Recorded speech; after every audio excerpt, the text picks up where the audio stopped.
என்னோட டேட்டாக்கள், என்னோட வெப்சைட்டுங்க, என்னோட ரிசோர்ஸஸ்னு எல்லாமே இன்டர்நெட்ல இருக்குங்க. ஸோ இங்கே இருக்கிற கம்பெனி அங்கே இருக்கிற டேட்டாவை ஆக்சஸ் பண்ண ஆரம்பிச்சாங்க. என்கிட்ட வந்து ரிசோர்ஸஸ் இருக்குங்க. இந்த பக்கம் என் கம்பெனியில் ஒர்க் பண்ணிட்டு இருக்க எம்ப்ளாயிஸ் இருக்காங்க, இந்த பக்கம் என்னோட யூசர்ஸ் இருக்காங்க. இந்த எம்ப்ளாயிஸ் டேட்டாவை ஆக்சஸ் பண்ணா வந்து that is called as access management. Credentials மேனேஜ்மெண்ட்டுங்க அண்ட் ஆக்சஸ் மேனேஜ்மெண்ட்டுங்க, இது எல்லாத்தையுமே கவர்ன் பண்ணுற சிஸ்டம் தான் வந்து ICAM அப்படின்ற ஒரு பவர்ஃபுல்லான இப்போ ட்ரெண்டிங்காக போயிட்டு இருக்கிற IAM மேனேஜ்மெண்ட்டோட அட்வான்ஸ்ட் ஒன். அன்பு தம்பி தங்கைகளுக்கு வணக்கம். செக்யூரிட்டின்னு திங்க் பண்ணாவே தலை அஜித்தோட துணிவு மட்டும் தான் எனக்கு ஞாபகம் வருங்க. அதில் வந்து ஒரு செக்யூரான ஒரு வால்ட் இருக்கும், அதில் லட்சக்கணக்கில் பணம் இருக்கும். அந்த பணத்தை வந்து பிரேக் பண்ணி எடுப்பாங்க. ஸோ அதுக்கு பயங்கரமான ஒரு செக்யூரிட்டி சிஸ்டம் உருவாக்கியிருப்பாங்க. அந்த மாதிரி கிளவுட் கம்ப்யூட்டிங் வந்து ஒரு செக்யூரிட்டி சிஸ்டம் தான் வந்து ஐடென்டிட்டி ஆக்சஸ் மேனேஜ்மெண்ட்டுங்க. யார் உள்ள நுழையலாம், அவங்க எந்த மாதிரி யூசர் நேம் பாஸ்வேர்ட் போட முடியும், அவங்க போட்டு உள்ளே போனால் அவங்க என்னெல்லாம் பார்க்க முடியும், எதெல்லாம் மாற்ற முடியுன்ற அண்ட் அவங்க பண்ணது எல்லாத்தையும் எப்படி ரெக்கார்ட் பண்ணுறாங்க, இந்த விஷயத்தை எல்லாத்தையும் கன்சால்டேட் பண்ணதா வந்து IAM என்ற ஐடென்டிட்டி ஆக்சஸ் மேனேஜ்மெண்ட்டுங்க. ஸோ நாம இதை பற்றி தான் பார்க்க போகிறோம். 1980 காலங்களில் ஒரு கம்ப்யூட்டரை கண்டுபிடிச்சாங்க. இதுக்கப்புறமா வந்து இந்த கம்ப்யூட்டரை ரெண்டாக பிரித்தாங்க. மானிட்டர் தனியாக, உங்களோட CPU தனியாக பிரித்து நெட்வொர்க் மூலமாக வந்து இந்த கம்ப்யூட்டரை ஆக்சஸ் பண்ண ஆரம்பித்தாங்க. 1990 காலங்களில் ரெண்டு கம்ப்யூட்டராக பிரிஞ்சிச்சிங்க. ஒருத்தன் கிளைண்ட்டுன்னு சொன்னாங்க, இன்னொருத்தன் சர்வர்னு சொன்னாங்க. அதே நெட்வொர்க்கில் வந்து கிளைண்ட்டு ஏதோ ஒரு விஷயத்தை கேட்பாங்க, சர்வர் அதுக்கான வேலைகளை செஞ்சு கொடுத்துட்டாங்க. இதுதான் கிளைண்ட் சர்வர் ஆர்கிடெக்சர் அப்படின்ற மாதிரி சொன்னாங்க நெட்வொர்க்கிங்கில். இந்த சர்வர் பார்த்தீங்கன்னா வந்து வெப்சைட்டும் வச்சுருந்துச்சுங்க, டேட்டா பேஸும் வச்சுருந்துச்சுங்க. அதை மாற்றினாங்க. வெப்சைட் தனியாக, டேட்டா பேஸ் தெரியான்ட்டு நிறைய சர்வரை கொண்டு வந்தாங்க. இப்போ இந்த ஆர்கிடெக்சர் பேர் என்டையர் ஆர்கிடெக்சர்னு சொன்னாங்க. இதில் இருந்து டிஸ்ட்ரிபியூட்டட் கம்ப்யூட்டிங்னு என்னுடைய டேட்டாக்கள் எல்லாமே வந்து டிஸ்ட்ரிபியூட் பண்ண ஆரம்பித்தாங்க. ஸோ டேட்டாக்களே வந்து வெவ்வேறு இடத்துல இருக்குது அண்ட் இந்த கம்யூனிகேஷன் நெட்வொர்க்கில் நடந்துச்சுங்க. இது டிஸ்ட்ரிபியூட்டட் கம்ப்யூட்டிங் அப்படின்னு சொன்னாங்க. இதுலேருந்து ஒரு இன்டர்நெட் உலகம் பயங்கர பெருசாக மாறிச்சுங்க. இப்போது கம்யூனிகேஷன் டிஃப்ரெண்ட் ஆகிடுச்சுங்க. என்னுடைய நெட்வொர்க் இந்த பக்கம் இருக்குங்க அண்ட் இன்டர்நெட் இந்த பக்கம் இருக்குங்க. நடுவில் ஒரு ஃபயர் வால் உருவாயிடுச்சுங்க. இப்போது இங்கே இருக்கிறவங்க வந்து இன்டர்நெட் மூலமாக ஆக்சஸ் பண்ண முடியுன்ற மாதிரி உருவாக்குனாங்க. என்னோட டேட்டாக்கள், என்னோட வெப்சைட்டுங்க, என்னோட ரிசோர்ஸஸ்னு எல்லாமே இன்டர்நெட்டில் இருக்குங்க. ஸோ இங்கே இருக்கிற கம்பெனி அங்கே இருக்கிற டேட்டாவை ஆக்சஸ் பண்ண ஆரம்பிச்சாங்க. இது பேர் வந்து என்டர்பிரைஸ் நெட்வொர்க் ஆக்சஸ் மாடல் அந்த மாதிரி உருவாக்குனாங்க. 2000 வருஷத்துல இதோட மிகப்பெரிய சேஞ்ச் நடந்துச்சுங்க. அந்த பரிமாற்றம் தான் வந்து கிளவுட் கம்ப்யூட்டிங் சொன்னாங்க. அதாவது இங்க இருக்கிற டேட்டா யூஸ் பண்ணாலும் யூஸ் பண்ணலனாலுமே சார்ஜ்ன்ற மாதிரி இருந்துச்சுங்க. அதை அப்படி மாத்தினாங்க. நீ யூஸ் பண்ணா காசு கொடு, அப்படின்லாம் கொடுக்காதுன்னு. அதுதான் உங்களுடைய கிளவுடுங்க. ஒரு கம்பெனி இருக்குங்க, அவனுக்குன்னு ஒரு ப்ரைவேட்டாக ஒரு கிளவுட் வச்சுங்க, அதை ப்ரைவேட் கிளவுடுன்னு சொன்னாங்க. ஸோ அந்த கம்பெனி மட்டுமே அந்த டேட்டாவெல்லாம் ஸ்டோர் பண்ணிப்பாங்க, அதை ஆக்சஸ் பண்ணிக்கிட்டு இருந்தாங்க. அதுலேருந்து அடுத்த லெவலில் வந்து ஒரு கிளவுட் இருந்துச்சுங்க, மல்டிபிள் கம்பெனிஸ் எல்லாருமே ஆக்சஸ் பண்ண ஆரம்பித்தாங்க. இதை பப்ளிக் கிளவுட்னு சொன்னாங்க. இதுலேருந்து அடுத்த லெவலில் வந்து எனக்கு ப்ரைவேட் கிளவுடும் இருக்குது, பப்ளிக் கிளவுடும் இருக்குங்க. இந்த காம்பினேஷனில் வந்து ஹைப்ரிட் கிளவுட்னு ஒன்று உருவாக்குனாங்க. ஒரு கம்பெனிக்கு ப்ரைவேட் கிளவுடு வச்சுருந்தா, பப்ளிக் கிளவுடு வச்சுருந்தானா அதை ஹைப்ரிட் கிளவுட்னு சொன்னாங்க.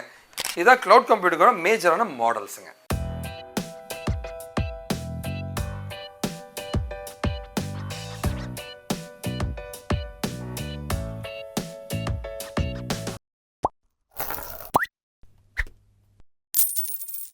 நிறைய டெக்னாலஜி வீடியோஸ் போட்டுருக்கோங்க. நீங்கள் எனக்கு சப்போர்ட் பண்ண நினச்சிங்கன்னா வந்து கண்டிப்பாக வந்து என்னோட சேனலை மட்டும் சப்ஸ்கிரைப் பண்ணி எங்களுக்கு சப்போர்ட் பண்ணுங்க ப்ளீஸ். கெரியர் கேப் இருக்குது, நான் ஐடியில் ஒர்க் பண்ணிட்டு இருக்கேன், ஃப்ரெஷருங்க, வேலை கிடைக்கல, வேலை இல்லாமல் இருக்கேன் அப்படின்னு யாராக இருந்தாலுமே வந்து கண்டிப்பாக வந்து உங்கள் ஸ்கில்லை டெவலப் பண்ணால் வேலைக்கு போக முடியுங்க. நிறைய பேர் பார்த்தீங்கன்னா வந்து வேலை வாங்கி தரேன்னு காசு கேட்பாங்க. இந்த பக்கம் வேலை வாங்கி கொடுத்த பின்னாடி காசு கொடுங்க அப்படின்ற மாதிரி கேட்பாங்க. இது எல்லாமே உங்களை ஏமாத்துறதுக்கு சொல்கிற சின்ன ஐடியாஸ் தாங்க.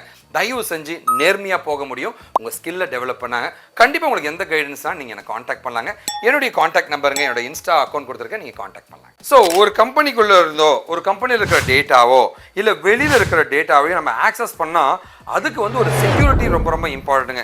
ஏன்னா தேவையில்லாத வெளி ஆளுங்க ஆக்சஸ் பண்ணக்கூடாதுங்க. அந்த செக்யூரிட்டி எம்பசைஸ் பண்ணுற கான்செப்ட் பேர் தான் ஐடென்டிட்டி ஆக்சஸ் மேனேஜ்மெண்ட் IAM.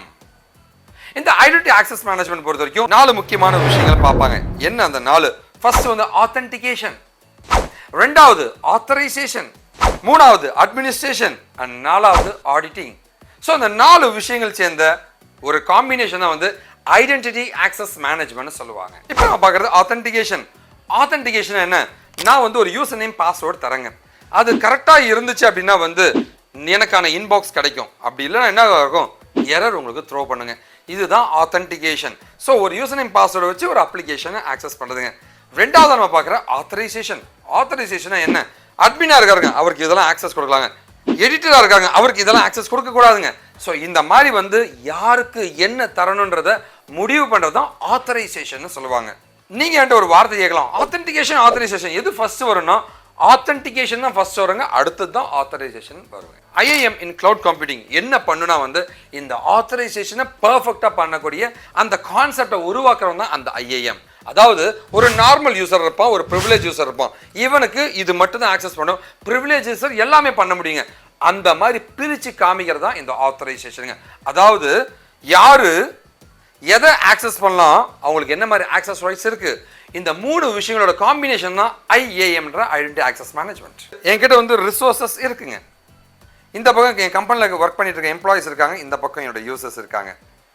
இந்த எம்ப்ளாயிஸ் டேட்டாவை ஆக்சஸ் பண்ணா வந்து that is called as access management. அவன் எந்த டேட்டாவை எந்த ரிசோர்ஸை ஆக்சஸ் பண்ணலாம், ஆத்தென்டிகேஷன் ஆத்தரைசேஷன் எல்லாமே இங்கே வந்துருங்க.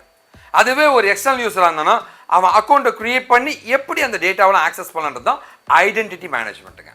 இந்த காம்பினேஷன் எல்லாத்தையுமே நீங்கள் கவர் பண்ணிங்கன்னா அதான் வந்து நம்முடைய ஐஏஎம்ன்ற ஐடென்டிட்டி ஆக்சஸ் மேனேஜ்மெண்ட். இப்போ நீங்கள் பார்த்துட்டு இருக்கிறது ஐடென்டிட்டி ஆக்சஸ் மேனேஜ்மெண்ட்டோட லைஃப் சைக்கிள்ங்க. இந்த லைஃப் சைக்கிளில் ஃபர்ஸ்ட் வந்து இவன் தான் என் யூசர், இவனுக்கு இந்த ஆக்சஸ்லாம் கொடுங்கன்னு சொல்கிறது தான் வந்து ப்ரொவிஷனிங். ரெண்டாவது கொடுத்த யூசர் பார்த்தீங்கன்னா வந்து அவன் யூசர் நேம் பாஸ்வேர்ட் வச்சு லாகின் பண்ணுறாங்க, தட் இஸ் ஒரு ஆத்தென்டிகேஷன்.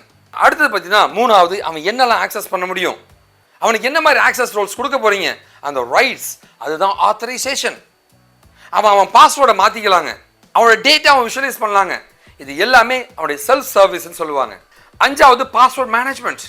பாஸ்வேர்ட் மேனேஜ்மெண்ட்னா இப்படி தான் பாஸ்வேர்ட் இருக்கணும், அந்த என்ஃபோர்சிங் த பாலிசிஸ், அது இப்படி தான் ஸ்டோர் பண்ணணும், how you are encrypting the data, இது எல்லாமே பாஸ்வேர்ட் மேனேஜ்மெண்ட். அடுத்தது கவர்னன்ஸ். ஸோ இந்த ஐஏஎம் பாலிசியை வந்து கவர்ன் பண்ணுற கவர்னன்ஸ். அண்ட் ஃபைனலாக வந்து அந்த யூசர் கம்பெனிலேருந்து எடுத்துட்டோம் அப்படின்னா வந்து அந்த ரூல்ஸ் வந்து எடுத்துட்டோம்னா டீப்ரொவிஷனிங். ஸோ இதுதான் ஓவராலாக வந்து ஐஏஎம்ல நடக்கிற ஒரு கம்ப்ளீட் லைஃப் சைக்கிள். இப்போ ஐஏஎம்மோட ரியல் ஆர்கிடெக்சர் நம்ம பார்க்கலாங்க.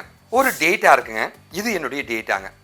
அந்த டேட்டா வந்து யார் ஆக்சஸ் பண்ணுற ஆத்தரைசேஷன் தான் வந்து அடுத்த லெவலில் நம்ம கொடுக்கணும்.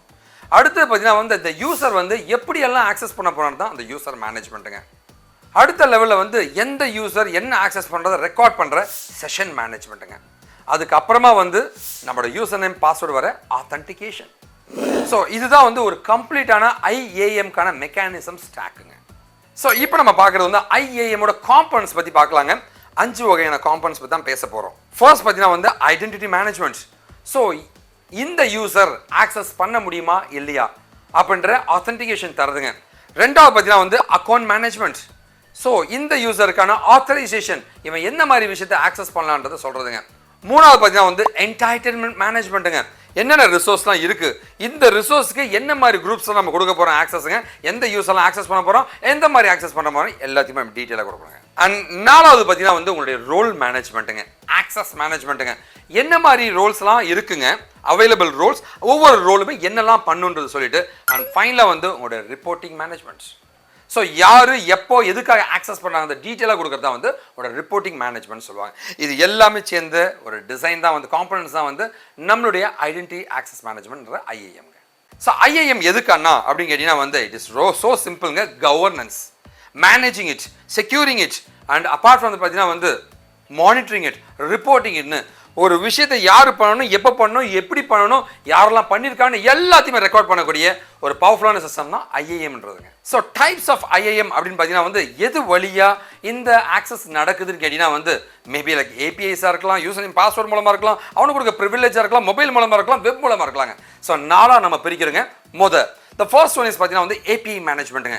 ஏபிஐ கால்ஸ் மூலமாக அதில் இருக்கிற ஒரு செக்யூர் யூசர் நேம் பாஸ்வேர்ட் மூலமாக ஆக்சஸ் பண்ண முடியும். அண்ட் ரெண்டாவது பார்த்தீங்கன்னா வந்து ப்ரிவிலேஜ் மேனேஜ்மெண்ட்டுங்க. வேற ஏதோ ஒரு ப்ரிவிலேஜஸ், அடிஷனல் ப்ரிவிலேஜ் மூலமாக அந்த ரிசோர்ஸ் நீங்கள் ஆக்சஸ் பண்ணலாம். அண்ட் மூணாவது web and mobile access management மூலமாக பண்ணலாங்க. அண்ட் ஃபைனலாக பார்த்தீங்கன்னா உங்களுக்கு கொடுக்குற யூசர் நேம் பாஸ்வேர்ட் மூலமாக ஆக்சஸ் பண்ண முடியுங்க. இப்போ வந்து ஐஏஎம் ஆர்கிடெக்சருடைய காம்பனன்ட்ஸை பற்றி நம்ம பார்க்க போகிறோங்க. ரொம்ப simple. You got the admin user, அவனுக்கு ஒரு ஐஏஎம் சர்வீஸ் இருக்கும், அக்கௌண்ட் மேனேஜ்மெண்ட் சர்வீஸ் இருக்கும். அது மூலமா வந்து ஆத்தென்டிகேஷன் சர்வீசஸும் பர்ஃபெக்டாக கிரியேட் பண்ணி வச்சிருப்போம் டு ஆக்சஸ் த ரிசோர்சஸ். இப்போ ஒரு யூசர் இருக்கானா ஆத்தென்டிகேஷன் சர்வீஸை தாண்டும் போது தான் வந்து அவனுக்கான என்டைட்டில்மெண்ட் சர்வீசஸ் கிடைக்குங்க. அதுக்கு தனியாக ஒரு என்டைட்டில்மெண்ட் மேனேஜ்மெண்ட் சர்வீசஸ் இருக்கும். அதை அக்கௌண்ட் மூலமாவோ குரூப் மூலமாக அவன் தயாரிச்சிருப்பான். ஃபைனலாக வந்து IAM ப்ராக்டிசஸ் பற்றி பேசலாங்க. அதாவது ஒரு அட்மினிஸ்ட்ரேட்டர் இருக்கார் அப்படின்னா வந்து அவருக்கு ஒரு பாலிசி அட்மினிஸ்ட்ரேஷன் பாயிண்ட் இருக்கும். இதில் தான் ஃபுல்லாக பாலிசிஸை லோட் பண்ணி வச்சுருப்பாருங்க. அப்போ வந்து ஒரு யூசர் வந்து லாகின் பண்ணும்போது பாலிசி என்ஃபோர்ஸ்மெண்ட் பாயிண்ட் இருக்கும். அதில் வந்து லைக் அவன் வந்து அந்த பாலிசி என்ஃபோர்ஸ்மெண்ட் பாயிண்ட் வந்து இந்த டெசிஷன் பாயிண்டோட மெர்ஜ் பண்ணி பார்ப்பாங்க. இவனுக்கு அந்த ஆக்சஸ் கொடுக்க முடியுமா?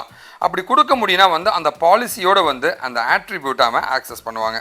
ஸோ பாலிசி இன்ஃபர்மேஷன் பாயிண்ட் மூலமாக வந்து அந்த என்டைட்டில்மெண்ட் ஆர் ரிசோர்ஸஸ் வந்து அவன் ஆக்சஸ் பண்ணிப்பாங்க. இதுதான் ஓவரால் காம்பினேஷனுங்க. அண்ட் ஃபைனலாக இப்போ வந்து IAMலேருந்து அடுத்த லெவல் வந்து ICAMனு வந்துருச்சுங்க. ICAMனா ஐடென்டிட்டி மேனேஜ்மெண்ட்டுங்க, க்ரெடென்ஷியல்ஸ் மேனேஜ்மெண்ட்டுங்க அண்ட் ஆக்சஸ் மேனேஜ்மெண்ட்டுங்க. இது எல்லாத்தையுமே கவர்ன் பண்ணுற சிஸ்டம் தான் வந்து ICAM அப்படின்ற ஒரு பவர்ஃபுல்லான இப்போ ட்ரெண்டிங்காக போயிட்டுருக்கிற IAM மேனேஜ்மெண்ட்டோட அட்வான்ஸ்ட் ஒன். இங்கே யாராவது வந்து கெரியர் கேப் இருக்குது, நான் ஐடிக்குள்ளே போகணும், ஒர்க் ஃப்ரம் ஹோம் போகணும், வெளிநாடு போகணும், அந்த மாதிரி ட்ரீம் இருந்துச்சுன்னா நீங்கள் படிக்க வேண்டிய ஒரே ஃபீல்டு இது மட்டும்தாங்க. எவர் கிரீன் அடுத்த ஒரு 100 வருஷத்துக்கு இருக்குங்க. தைரியமாக படிங்க. படிக்க நீங்கள் தயாராக இருந்தால் சொல்லித்தர நான் தயாராக இருக்கேன். நன்றி, வணக்கம், வாழ்க்கை தமிழ்.